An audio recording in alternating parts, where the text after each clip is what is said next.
What's up, guys? Welcome back to another video. So with the second round about halfway done in the 2025 Stanley Cup playoffs, I thought it'd be a good idea to give my main takeaways from each team so far in the playoffs. Obviously, some teams have played 5 games, some teams have played 8 or 9. So at least now we have a better read, a bigger sample size for some of the teams that are still remaining in the playoffs. So I'm gonna give my main takeaway for each team. So let's get started. Start things off with the Carolina Hurricanes. For me, it's their lack of high-end talent is going to cost them down the stretch. I mean, they're a team that obviously the last years have been in playoffs. I think it's been 7 or 8 years now they've made the playoffs in a row. So obviously they have playoff experience, but they've always, the farthest they've gone is the conference final. They did it twice and they got swept in both. They lost in 2019 and 4 to Boston. They lost in 2023 against Florida. So, and the main reason for those losses is because of the lack of scoring. Obviously, we thought that last year when they went to go get Jake Gensel, that they probably solved it. And after that, he left. Then after that, this season, Marty Necas had a breakout season, but then they traded him to Colorado for Mikko Rantanen. They were hoping that was going to be the savior. And then it didn't work out over there. They had to trade him again, and they ended up with Logan Stankoven, who's been pretty good. But you look at the roster; they have some good players. They have Aho, they have Svechnikov, they have Jarvis, Roslovic, Taylor Hall, Jackson Blake. So there's some good players on that team up front. But against Washington, they've looked pretty good in their series against the Caps. But in the conference final against a team like Florida or Toronto, I'm not sure that they have the high-end talent to be able to get over that hump, and especially even less in the Stanley Cup Finals. So for me, that's the main takeaway. It's been an issue for the last few years with the Canes. The Colorado Avalanche, I think that the Avalanche missed out on their best opportunity to win the Stanley Cup. Well, their second Stanley Cup. Obviously, they won in 2021. They had a stacked team, but then they lost guys like Kadri, who was their second line center. Landeskog obviously got injured, but he's come back luckily this year. They lost Darcy Kemper, was their starting goalie. Luckily, they were able to go get Mackenzie Blackwood this year because they had some problems in net with Georgiev. And then they went all in at the deadline as well. They went to go get Ryan Lindgren. They went to go get Brock Nelson. They went to go get Charlie Coyle. They gave up a lot of assets. They gave up a first and Richie for Nelson. They gave up, I think, a second for Ryan Lindgren.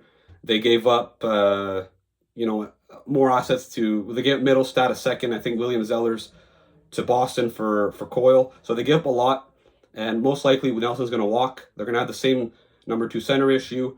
Another year, they don't have Mikko Rantanen anymore. Colorado just seems like a team that probably missed out on their best opportunity. They're still a good team, but they're playing in a stacked Central Division with the likes of Dallas, Winnipeg, Minnesota. I think next year could be a lot stronger if they gear up during the offseason.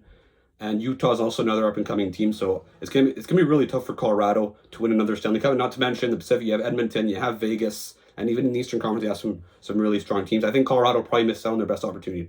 Obviously, when you have McKinnon and Makar, anything's possible, but it's looking pretty unlikely that they end up getting that second Stanley Cup to be considered, which we all thought it was going to be a future dynasty, and it's not looking like it's going to be the case anymore with the Colorado Avalanche. Now for the Dallas Stars. Is Mikko Rantanen the missing piece for them to win the Stanley Cup? Obviously, Dallas, they went to the Stanley Cup final in 2020 against the Tampa Bay Lightning. They lost in 6 games. They went to the conference final in 2023, and they lost to Vegas in 6 last year. They lost in 6 to Edmonton. This year, they're in the middle of a series against the Winnipeg Jets.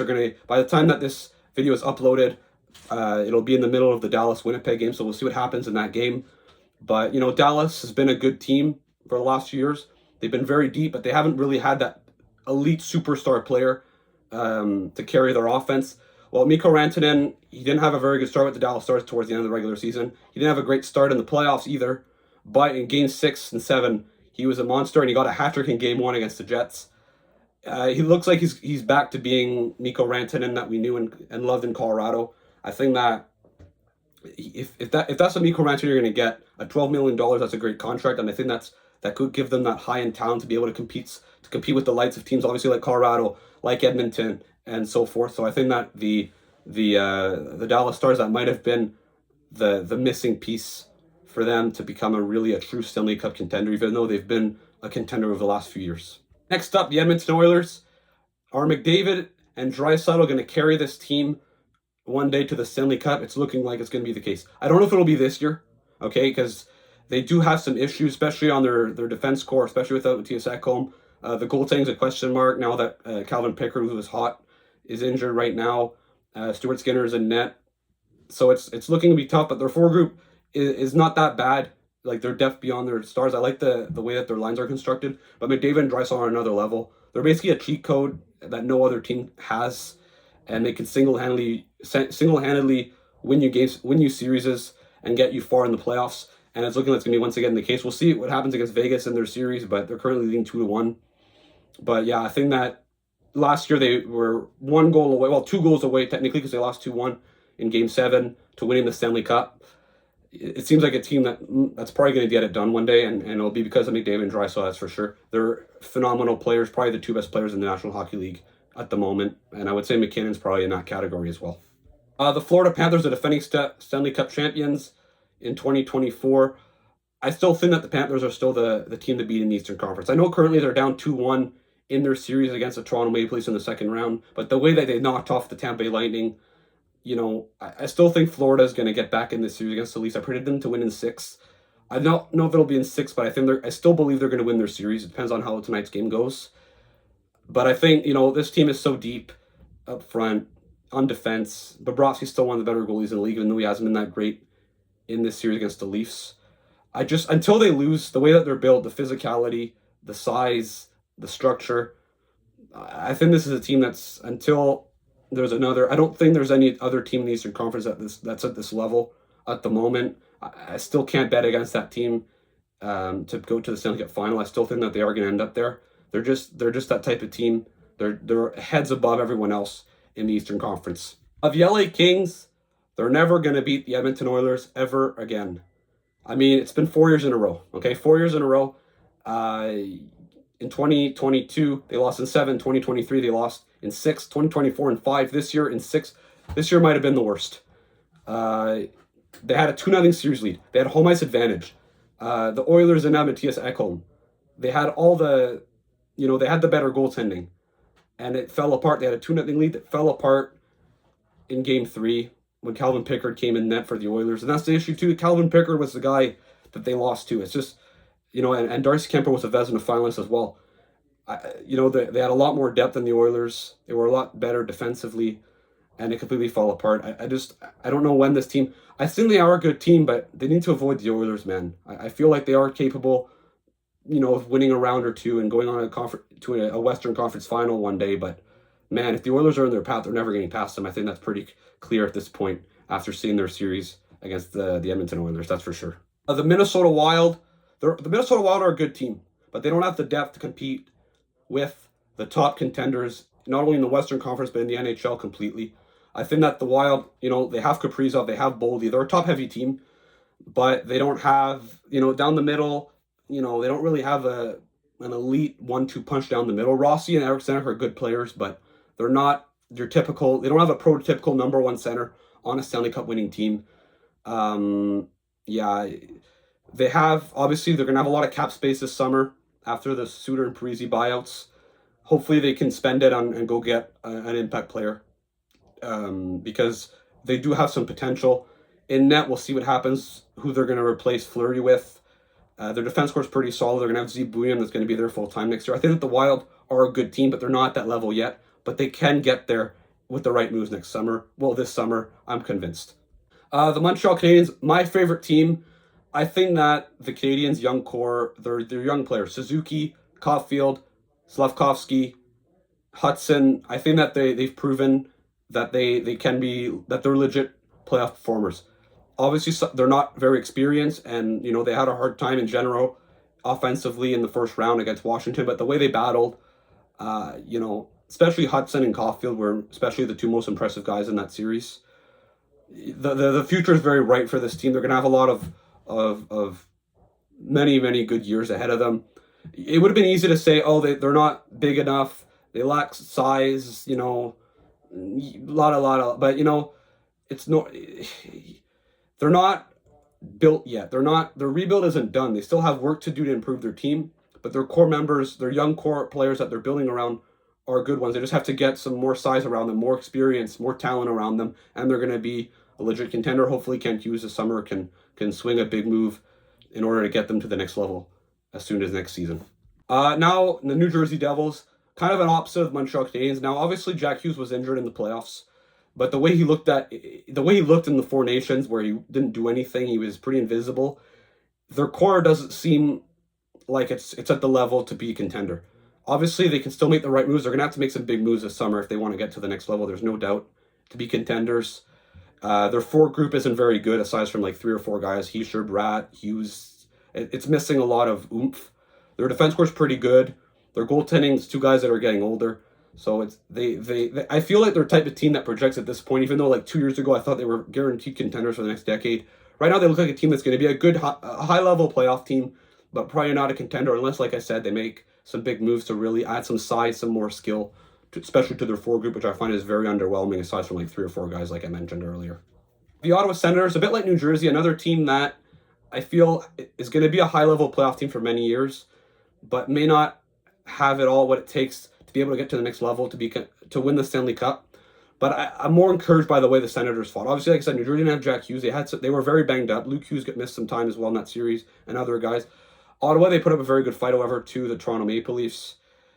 Like I said, they're just not there. They're not, and they don't have anything really coming up in the pipeline. They don't have a ton of assets, but they can get better. Their core has been together for a few years now, and they haven't done that much. Like I said, making the playoffs like in like the 3rd or 4th year that you had playoff aspirations, and like I said, as a wildcard team and losing in the first round isn't that impressive. So I think that, I still think that they have some potential, but I don't think that they're going to be elite, high-level Stanley Cup contender that, like I said, a bit like New Jersey, we thought they would be 2 or 3 years ago. The St. Louis Blues, obviously a team that made the playoffs because they were the hottest team in the National Hockey League post Four Nations. But so you could have said like, oh, they're a contender, but and they lost in 7 games to Winnipeg. I think there's a big reason why this team doesn't have a game breaker forward. Robert Thomas, Jordan Kyrou, Pavel Buchnevich, Dylan Holloway. It's a very deep forward group. They don't have any true superstars. And same thing on defense. Colton Parayko, Cam Fowler, Justin Falk, some good defensemen, but they don't have, like I said, that franchise defenseman. So it's a team that's very solid, very deep, but doesn't have like the X factor type of player that can carry a team, get them over the hump. So they're kind of stuck in like being maybe like the 3rd, 4th, 5th team in the Central Division and probably losing in the 1st or 2nd round over the next few years. Even though, like I said, they have some young players, and I think that they could be a playoff team over the next 3, 4, 5 years in a row. But I don't think that they're at that level. But they can still make some big moves this summer. We'll see. It'll be interesting if they're aggressive once again after last summer where they made the 2 offers to Broberg and Holloway. It'll be interesting to see what Doug Armstrong does. Next up, the Tampa Bay Lightning. A bit like Colorado, I think that Tampa Bay's window is starting to close. Colorado, I still think has like 5 more years of being a high-level playoff team, a low-end contender probably. Tampa Bay, I think it's like 2 years maybe. Obviously, Kucherov is still in his prime. Same thing with Point. Jake Gensel, Brandon Hagel, but on defense, Victor Hedman and Ryan McDonough, their 2 best defensemen, are like 34, 35. Vasilevsky has regressed over the last few years in the playoffs. He had a very good regular season. He wasn't that great, like I said, this year in the playoffs. I think that their depth isn't very good. They gave up a lot of assets at the deadline to get Gord and Bjorkstrand, not to mention what they gave up to go get Tanner Jeannot 2 years ago, where they got like 5 draft picks. They don't have much left. They don't have much left in the tank. I still think they can be a playoff team in the next 2 years, maybe go on a conference final run or something. But a bit like Pittsburgh, I think it'll be like a slow decline over the next 2 or 3 years, and then they're going to be kind of stuck, doomed for like a long rebuild or something, unless they make some changes. Because what tried to do stuff last summer, and I think that the moves he did in general were pretty good. But I think that they're not the level of the Florida Panthers anymore. That's obvious. I don't think they're better than the Toronto Maple Leafs anymore, which is hard to say, but it's true. I don't think it's that controversial to say that. I think that the Tampa Bay Lightning are at best the 3rd best team in the Atlantic Division right now. So yeah, it's kind of on the downswing, I guess, for the Lightning. What's up? And as a Canadiens fan, I can't believe I'm saying this, but have the Toronto Maple Leafs finally arrived? I mean, obviously the Leafs, we all know it's been 9 years in a row they made the playoffs with their core 4 of Matthews, Marner, Nylander. Well, in fact, their core 3 in that they added Tavares, I think, in 2018. And they've always lost in the first round. And then they finally made the second round 2023 after they beat Tampa Bay. And then they got destroyed by the Panthers in 5. Then after that, last year, obviously, they lost to Boston. This year, finally, they were able to beat the Ottawa Senators in 6 games, but they had a 3-0 lead. They almost choked it. They ended up winning in Game 6. And now they have a 2-1 series lead over the Florida Panthers. They are playing game number 4 tonight. Obviously, that series is far from over, but they've looked pretty good. Their goaltending is very strong, even though Stolarz has been injured. Wall has been decent, but it's been a tough situation considering he's playing the Florida Panthers and he hasn't played in a few weeks. Their defense core is rock solid. Okay, their forward depth is decent. Obviously, Marner has been great. Nylander has been great. Matthews, you maybe want more goals from him, but he's been playing pretty well. Matthew Knies has been a beast. I think that the Leafs have finally arrived. I don't know if they'll win the Stanley Cup this year, but and they're playing the Florida Panthers, which, like I said earlier, they're still the top team in the East. They're still the team to beat these in the Eastern Conference. But that's a good. The Toronto Maple Leafs are probably the second best team in the Eastern Conference at the moment. So yeah, as a Canes fan, I can't believe I'm saying this. It pains me to say it. I can't, but it's true. The Toronto Maple Leafs are legit. By the way, they might still choke. By the way, right? It's still the Leafs. We've got to be careful, but I'm pretty confident with what I'm saying. Next up, the Vegas Golden Knights I think Adin Hill is a one-hit wonder. Obviously, we know what happened in 2023. The Golden Knights, their number one goalie, which I think was Logan Thompson that year, he gets injured. Laurent Brossoit was the backup. He gets injured again, and that makes Adin Hill the starter afterwards, and he brings them all the way to the Stanley Cup final, and he wins the Cup. He gets a $4.9 million contract, I think, for 2 years, and then this year he gets the bag. I think it's a 6-year deal or something like that, at like over $5 million or close to $6 million. He made Team Canada. He didn't play in the Four Nations, but he was their backup.